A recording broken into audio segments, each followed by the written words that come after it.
Do you know what the worst part about being a small business owner is? It's not the long hours, the stress about money, or even the constant fear about being shut down at any minute. No, the worst part is the weird people you see on a constant basis. Whether they be weird customers, who you're not sure are going to rob you, or possibly beg you for money, free items. The worst are the vendors. The weirdos who are super shady, seemingly wanting to sell you a fake product, or something you're not sure is even legal. Those vendors are the worst for my business. Owning and operating a butcher shop allows me to see all kinds of weird people, from people trying to sell me animals who are obviously found on the side of the road after being hit by a car, God knows how long ago, to the guy who, when I first opened, kept trying to sell me a bundle of chickens, but I'm pretty sure it was just a bunch of rats. So I've definitely seen my fair share of weirdos, but the biggest creep I've met was a guy named Josh. I'd seen Josh around town occasionally, and he seemed like an alright person. Recently though, he has been really freaking me out. I've never really interacted with him, but 2 weeks ago, he came into my shop looking to sell some of his recently bought cattle. First red flag was Josh didn't seem like the farming type to me. I always saw him out partying late at night. I can't remember him ever being able to hold down a job. If you ever farmed, you know it takes a lot of hard work, dedication, especially early mornings. So him suddenly deciding to become a big-time cattle farmer set off some warning bells to me. The second red flag came from our first conversation about the meat. I told him already I had a supplier and I wasn't looking to expand my supplier base just yet. But he was adamant that I buy his supply.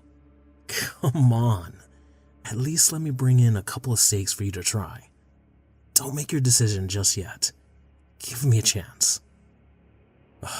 Look, Josh, I already have a supplier. I honestly don't have the money to be buying from other sources. I'm sorry. Honestly, I probably could afford to buy from him, but I just didn't want to. He had this wild look in his eyes that freaked me out. He seemed desperate, like his world was gonna come crashing down at any moment. And for some reason, selling his cow to me would save everything. I just didn't want to deal with it. Please, man, I'll sell them to you for cheap. I just really need you to give me a chance. Please. He was practically falling to his knees, begging me. I looked around my shop, looking to see if anyone was seeing this. The shop was empty besides Josh and I. Alright, look, if I agree to try your steaks, will you please get the fuck up and get out of my fucking shop? I outwardly tried to remain calm, while freaking out inside. There was no one in the shop to witness what was happening, so I just wanted him to get out of there quickly before something happened.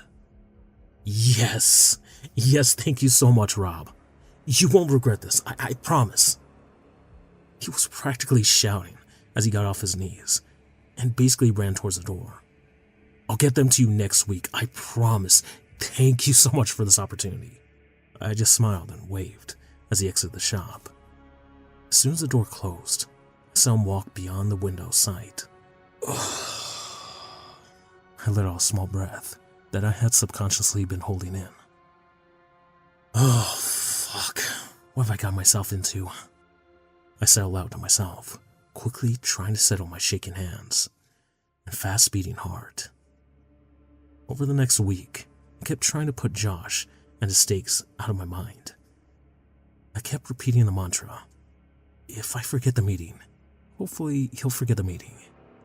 Sadly, my mantra didn't help. Exactly 1 week after our initial meeting, Josh walked in the front doors of my shop and with a big grin, plopped a sack on my front counter. Here they are, he exclaimed, with a cheeriness I've never seen from someone who looked so broken not too long ago. The greatest steaks you will ever try. Oh, Thank you, Josh. I'm very excited to try them. I mumbled, just hoping he'd leave so I wouldn't actually have to try them. Sadly, luck was not on my side. Well, are you gonna cook it up and try it? He said with great enthusiasm. I'm willing to wait while you cook it. I know this time of day is slow for your shop, so you won't have to worry about a customer coming by. That freaked me out. Everyone kind of knew that 3 p.m. was a slow time for me, but just the fact he pointed that bit out, specifically, made me worried. It's like he's been stalking me, wanting to keep track of my schedule so he can make me eat this goddamn steak. Yeah, of course. I'll make it right now. Just come around behind the counter, and I'll toss it on the grill, I said with a nervous smile. His grin seemed to grow even wider as he practically skipped around the counter. I nervously led him to the back of the shop where I had a smoker and a grill set up for different products. The smoker was already going full blast, making some venison jerky for a couple guys who were lucky enough to get a deer on opening day. My small charcoal grill was set up beside it, waiting for use. I dropped the sack of Josh's steak on a small table I had set up and slowly opened it. The first thing I noticed when I opened the sack was a scent. It actually smelled pretty good. If you ever worked with raw meats for a while, you start to pick up an enhanced smell for this kind of stuff. You'd be able to tell if the meat was off with just a small sniff. But this actually smelled like some quality beef. It had the traditional beef scent to it, but it smelled richer, a little more intense than standard beef has. All in all, I was pleasantly surprised so far. The second thing I noticed was the feel of the steak. It was slippery, not in a spoiled rotten kind of way, but a higher fat content than normal way. The steak was so delicate that it seemed like the fat was melting just from my body warmth. Alright, consider me slightly impressed so far. Now the moment of truth. How do they look? Pulled them completely out of the sack.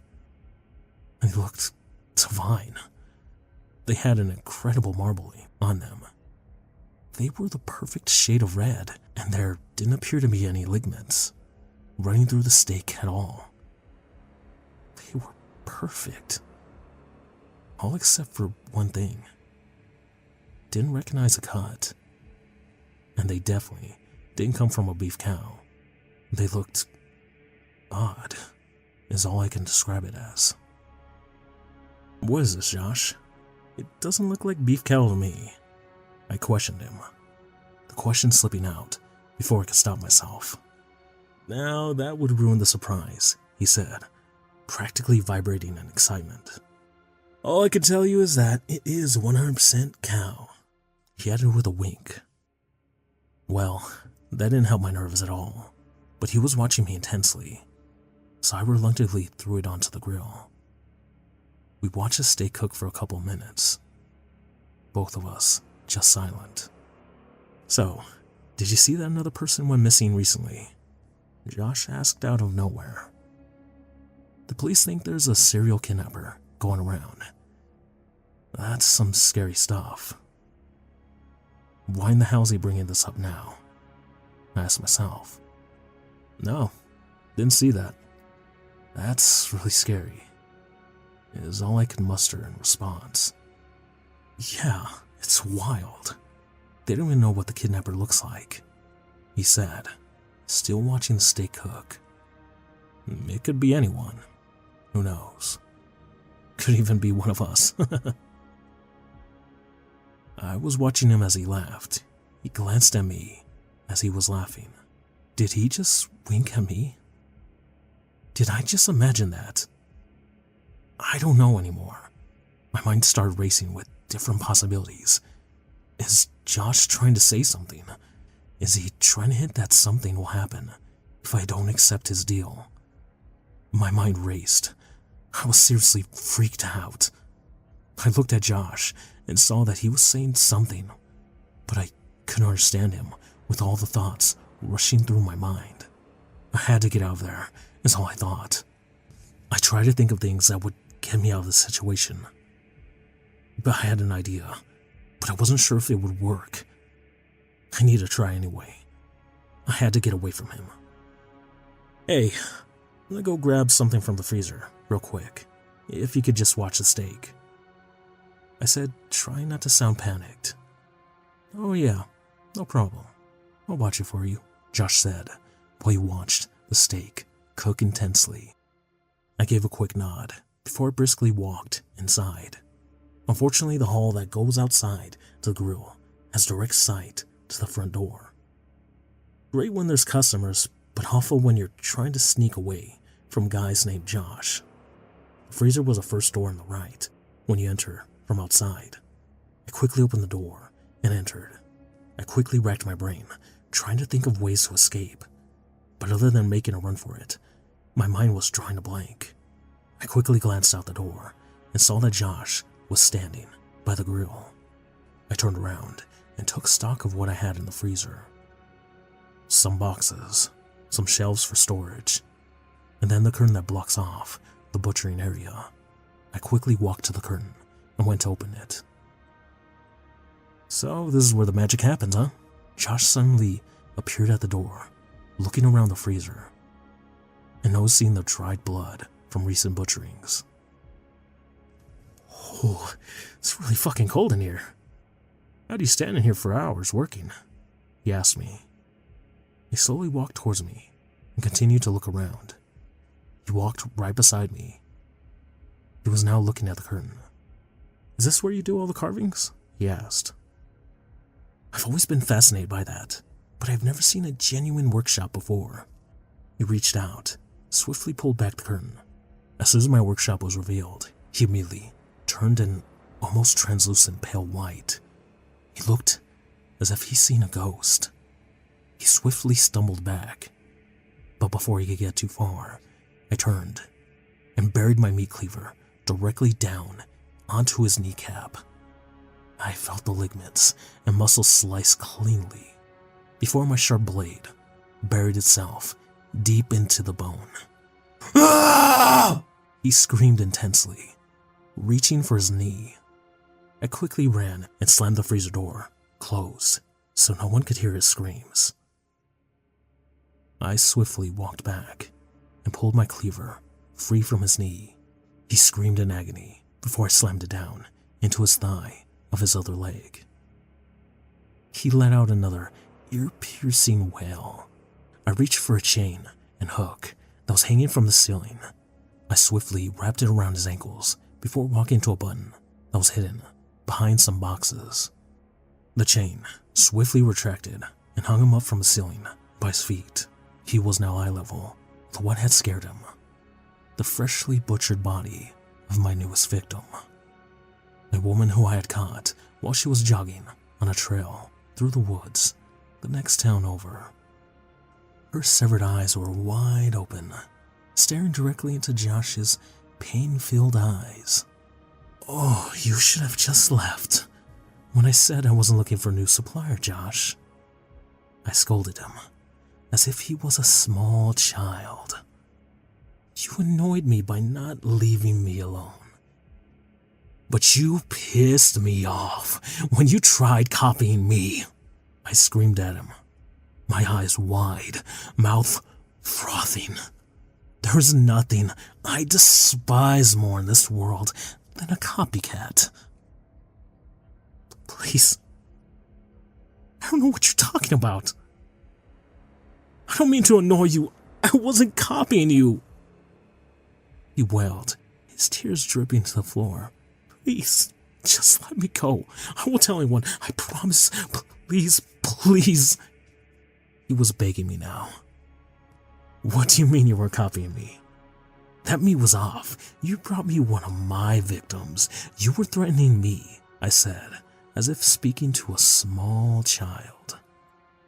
That meat was from a Holstein. A fucking dairy cow. He screamed back. I wasn't threatening you. I was just trying to break the silence. Please let me go. Huh. Dairy cow meat. That's interesting. I'll have to keep that in mind, I said while thinking about it. That was actually interesting use for them, especially if they're all that tasty looking. Will you please let me go? I have a family. Please, please, I won't tell anyone. I swear to God. He was begging, crying. Ugh. I hate when they do that. Sorry, Josh. No can do, I said with a smile. Don't worry. I'll make it quick. Wait. Schlip. The sound of my knife cutting his throat silenced his last words. I watched as the blood drained out of his throat. Some went up his nose, some covered his eyes, but it all eventually went down the drain, just underneath him. Now, back to today.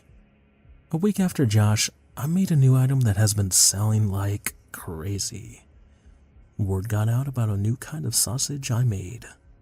I told everyone how one night I suddenly got the idea to taste dairy cow meat, and it was incredible. So, my new item was dairy cow sausage that I added a secret ingredient into. I tell people it's love, but damn, is Josh a great supplier.